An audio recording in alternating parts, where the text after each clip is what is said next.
Hello students, welcome to accountancy class. Today our topic is accounting equations. Previous topic के अंदर हमने accounting equation का format बनाना सीखा। आपने अकाउंटिंग इक्वेशन देखी कि asset is equal to liabilities plus capital. जो अकाउंटिंग इक्वेशन है asset is equal to liabilities plus capital, आपने एक फॉर्मेट के थ्रू उसको प्रूव किया कि कैसे एसेट लायबिलिटी प्लस कैपिटल के इक्वल होती है। आपको कुछ ट्रांजेक्शन गिवन होती थी, उन ट्रांजेक्शन से जो भी अकाउंट इफेक्टेड होते थे वो अकाउंट को हम एक फॉर्मेट में शो करते थे और एसेट को लायबिलिटी प्लस कैपिटल के इक्वल प्रूव करते थे। तो आगे इसी चैप्टर के अंदर कुछ हमें सम्स मिलेंगे इसी इक्वेशन के रिगार्डिंग। तो उन सम्स को हमें कैसे करना है वो हम देखते हैं आज के टॉपिक में। तो सबसे पहले हमें जो स्टेटमेंट गिवन है, capital of the business is rupees 1 lakh, outside liabilities of the business are rupees 60,000, find out total assets. आपको कैपिटल गिवन है, बिजनेस की लायबिलिटीज गिवन है और टोटल एसेट्स कैलकुलेट करनी है। तो जैसे कि आपने अकाउंटिंग इक्वेशन पढ़ी है, asset is equal to liabilities plus capital. तो इस इक्वेशन में हम अपना जो अमाउंट इसमें पुट करेंगे, आपके पास एसेट्स की वैल्यू आ जाएगी। आपको एसेट्स कैलकुलेट करनी है, liability 60,000 and capital 1 lakh, then asset will be rupees 1,60,000. Done. Next statement is asset of the firm rupees 2 lakh and the capital of the business is rupees 150. Find out creditors. Creditor in the sense liability. You have to find out creditors means हमें liability calculate करनी है। फॉर्मूले के according वही same, asset is equal to liabilities plus capital and assets. अब हमें assets given है 2 lakh, liability given नहीं है, प्लस कैपिटल कितनी गिवन है 1,50,000। सो लायबिलिटी गिवन नहीं है, लायबिलिटी यहीं रह जाएगी, आप इसको यहां माइनस कर देंगे। 2 lakh minus 150, then liability will be 50,000। Liability in the sense creditors will be 50,000। Okay, same जैसे हम फॉर्मूला यूज कर रहे थे अकाउंटिंग का, asset is equal liability plus capital. Formulas के अंदर आपने अमाउंट पुट करना है और आप अपना जो भी अमाउंट कैलकुलेट करना चाहते हो, जो भी आइटम कैलकुलेट करना चाहते हो आप कर सकते हो। नेक्स्ट स्टेटमेंट हमें गिवन है, capital on 1 April 2011 rupees 750। Capital on 1 April 2011 in the sense opening capital. Opening capital of the business is rupees 7,50,000। Loan taken on 1st April 2011, 2 lakh. Loan taken means liability of the business. Assets on 31st March 2012. Assets on 31st March means closing assets. Rupees 15 lakh. Find out closing capital and profit or loss. सबसे पहले तो हमें closing capital calculate करनी है। अब देखो capital का जो फॉर्मूला है, या हमारी अकाउंटिंग रेशर अगर हम लेके चलें, asset is equal to liabilities plus capital. Asset is equal to liabilities plus capital, ये हमारी इक्वेशन है, asset is equal to liabilities plus capital. तो अगर हम कैपिटल का फॉर्मूला कैलकुलेट करें मींस क्या हो जाएगा, assets minus liability means capital is equal to assets minus liabilities. तो कैपिटल का जो फॉर्मूला बन गया वो क्या बना, एसेट्स माइनस लायबिलिटीज। अब आपको कैलकुलेट करनी है क्लोजिंग कैपिटल, हमें गिवन है ओपनिंग कैपिटल। अब देखो क्लोजिंग कैपिटल और ओपनिंग कैपिटल का फॉर्मूला क्या होगा, opening capital is equal to opening assets minus opening liabilities and closing capital is equal to closing asset minus closing liabilities. Opening asset मतलब capital का formula है asset minus liabilities. तो अगर आप इनके अगर ओपनिंग वर्ड लगा देते हैं, opening capital is equal to opening asset minus opening liabilities and closing capital is equal to closing asset minus closing liabilities. तो closing capital is equal to closing assets minus closing liability. Closing capital कितनी given है आपको, given ही नहीं है, ये तो अपने को कैपिटल कैलकुलेट ही करनी है, यही कैलकुलेट करनी थी। क्लोजिंग एसेट्स गिवन कितनी है हमें, 15 लाख। अब आप एक चीज देखें, क्लोजिंग लायबिलिटी नहीं गिवन। अब देखो क्लोजिंग लायबिलिटी गिवन नहीं है तो हम क्लोजिंग कैपिटल कैसे कैलकुलेट करें, लेकिन आपको ओपनिंग लायबिलिटी गिवन थी 2 लाख। अब क्या ओपनिंग कैपिटल क्लोजिंग कैपिटल के लायबिलिटी के इक्वल है, नहीं। क्लोजिंग लायबिलिटी ओपनिंग लायबिलिटी के इक्वल तब होगी अगर आपने ओपनिंग लायबिलिटी की पेमेंट ही नहीं करी। ये हमें गिवन है ओपनिंग लायबिलिटी। अब देखो स्टेटमेंट के अंदर हमें कहीं मेंशन नहीं है कि आपने लायबिलिटी की पेमेंट करी है। अब जब हमने लायबिलिटी की पेमेंट ही नहीं करी, मैंने बैंक से लोन लिया हुआ था 2 लाख, मैंने उसकी पेमेंट ही नहीं करी, तो 31 मार्च को मेरा बैलेंस वही शो करेगा। हम अभी एक बार इंटरेस्ट को छोड़ देते हैं।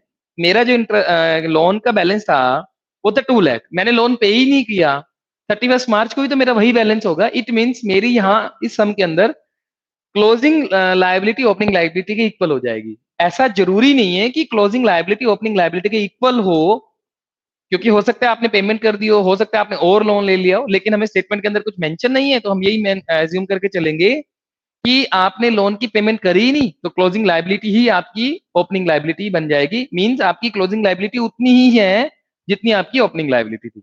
तो क्लोजिंग लायबिलिटी कितनी हो जाएगी? 2 lakh. And now closing capital will be 15 minus 2 lakh is it will be 13 lakh. Done. अभी हमें को प्रॉफिट निकालना था, एंड प्रॉफिट का फॉर्मूला, प्रॉफिट का जो प्रॉपर फॉर्मूला है, closing capital add drawings minus additional capital minus opening capital. देखो प्रॉफिट का formula closing capital plus drawing minus additional minus opening. Means आपको बिजनेस का प्रॉफिट देखना है कि आज हमें बिजनेस में 31 मार्च को कितना प्रॉफिट हुआ। तो आप क्या करें, आपके पास जो आज की कैपिटल पड़ी है माइनस करें एडिशनल कैपिटल। एडिशनल कैपिटल होती है जो आपने ओपनिंग कैपिटल की एक्स्ट्रा आपने कोई और कैपिटल लगाई है ड्यूरिंग द ईयर, आपने कुछ और कैपिटल इन्वेस्ट कर दी, that will be additional capital. And opening capital जो आपने स्टार्टिंग में इन्वेस्ट कर रखी थी। तो क्लोजिंग कैपिटल प्लस ड्रॉइंग इन दोनों को ऐड करके उसमें से एडिशनल कैपिटल और ओपनिंग कैपिटल माइनस कर देते हैं, तो आपके पास प्रॉफिट आ जाता है। अगर पॉजिटिव में आएगा तो प्रॉफिट आ जाएगा, नेगेटिव में आएगा तो लॉस आ जाएगा। अब हमें इस सम के अंदर ड्रॉइंग और एडिशनल कैपिटल गिवन ही नहीं है, तो इनको तो हम छोड़ देंगे। ठीक है, क्लोजिंग कैपिटल कितनी थी? 13 लाख। ड्रॉइंग नहीं है, छोड़ दीजिए। एडिशनल कैपिटल नहीं है, छोड़ दीजिए। ओपनिंग कैपिटल कितनी है? 7,50,000। आपको यहाँ ड्राइंग और एडिशनल कैपिटल गिवन नहीं है, तो आप इसकी जगह खाली भी छोड़ सकते हैं ऐसे, मतलब इसको नहीं ना भी लिखे तो भी काम चल जाएगा। अगर यहाँ हमें एडिशनल कैपिटल और ड्राइंग नहीं दी हुई तो हम इनको नहीं भी लिखेंगे तो भी कोई दिक्कत नहीं है, लिख देंगे तो भी कोई ऐसी दिक्कत नहीं है। तो आप क्या करेंगे? 13 lakh minus 750 it will be 5,50,000। तो आपके पास प्रॉफिट कितना आ जाएगा? 5,50,000। डन। अब बाय चांस इसी सम के अंदर हमें ड्राइंग गिवन होती, आपको ड्राइंग्स भी गिवन होती और एडिशनल कैपिटल भी गिवन होती। फॉर एग्जांपल ड्राइंग हमें गिवन होती 40,000 एंड एडिशनल कैपिटल गिवन होती 1,25,000।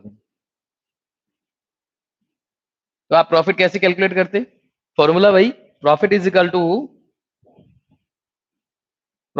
To closing capital plus drawing minus additional capital minus opening capital. Closing capital कितनी है? 13 लाख।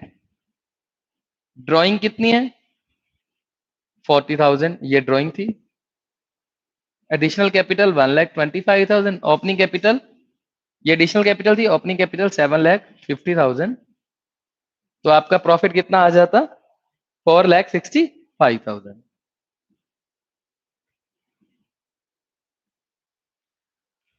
तो ये हमारा सम था। इन सम्स के हमने थ्रू सीखा, इस सम के थ्रू हमने सीखा कि प्रॉफिट कैसे कैलकुलेट किया जाता है।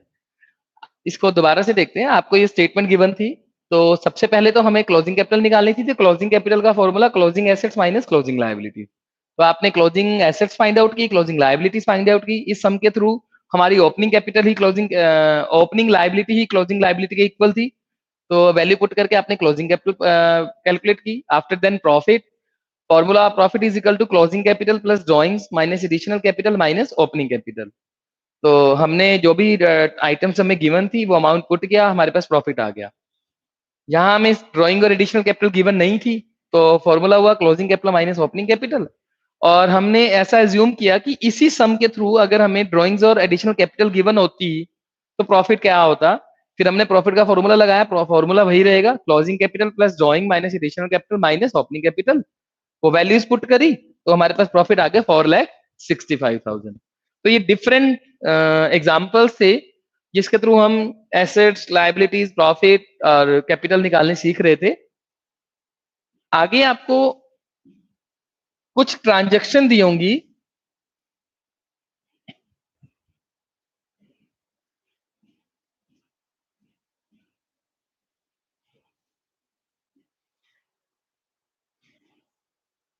आगे हमें एक लाइन गिवन होगी, उसके थ्रू आपको एक ट्रांजैक्शन बतानी है कि अकाउंटिंग इक्वेशन में क्या ट्रांजैक्शन बनेगी ये। जैसे कि फॉर एग्जांपल आपको जो गिवन होगा, give an example of for each of, give an example for each of the following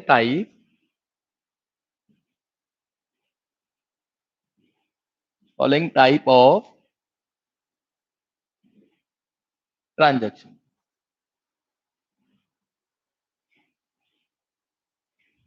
तो आपको ट्रांजैक्शंस बतानी है कि जो भी इनमें ट्रांजैक्शंस आएंगी, ठीक है, तो कैसे हमें बताना है ये। जैसे फर्स्ट वन दी हुई है, इंक्रीज इन वन एसेट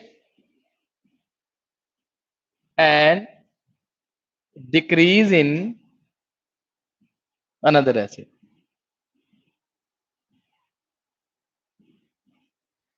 देखो क्या स्टेटमेंट गिवन है, give an example for each of the following type of transaction. Means आपको इससे एक ट्रांजैक्शन बतानी है। अकाउंटिंग रिलेशन में कौन सी ऐसी ट्रांजैक्शन होती है कि जिससे आपकी एक एसेट इंक्रीज हो जाती है, एक एसेट डिक्रीज हो जाती है। Means increase in one asset and decrease in another asset. बहुत सारी ऐसी ट्रांजैक्शन है, आपको उनमें से कोई भी इसका एक एग्जांपल देना है। Increase in one asset and decrease in another assets. बहुत सारे एग्जांपल है। For example machinery purchase for cash, machinery purchase for cash, goods purchase for cash, goods sold for cash, machinery sold for cash, furniture sold for cash, goods purchase, goods sold on credit. तो इन सभी में क्या होगा, एक asset increase हो जाएगी, एक asset decrease. जैसे मशीनरी परचेज फॉर कैश, तो मशीनरी एसेट है वो प्लस होगी, कैश चला गया माइनस हो गया। तो एक एसेट इंक्रीज होगी, एक एसेट डिक्रीज होगी। तो इसी तरीके से कुछ और हमें लाइंस मिल सकती हैं। For example increase in asset, increase in asset and increase in capital. Increase in asset and increase in capital, मतलब एक आपकी एसेट इंक्रीज हो और एक आपकी कैपिटल इंक्रीज हो। बहुत सारे एग्जांपल है। कोई एक हम ले लेते हैं, rent receive. Rent receive, cash plus capital plus, started business with cash, cash plus capital plus, dividend receive. कोई भी आपकी इनकम आपको रिसीव होती है तो उस तरीके से हम लिख सकते हैं कोई भी एग्जांपल। अब ऐसे ही आ जाए decrease in asset and decrease in capital, तो आप क्या एग्जांपल लेंगे। अब कोई एक एसेट डिक्रीज हो रही है, कैपिटल डिक्रीज हो रही है, तो आप कोई भी एक्सपेंस पे कर दें, सैलरी पे। इससे क्या होगा, बहुत सारे एग्जांपल है। मैंने इनमें से एक एग्जांपल लिया, salary paid, cash minus capital minus, मतलब एक मेरी एसेट कम होगी, एक मेरी कैपिटल कम होगी उससे। आप और एग्जांपल ले सकते हैं, amount withdraw for personal use, आपने पर्सनल यूज के लिए कुछ पैसा निकालिए, कैश माइनस कैपिटल माइनस। कुछ भी एग्जांपल आप ले सकते हैं।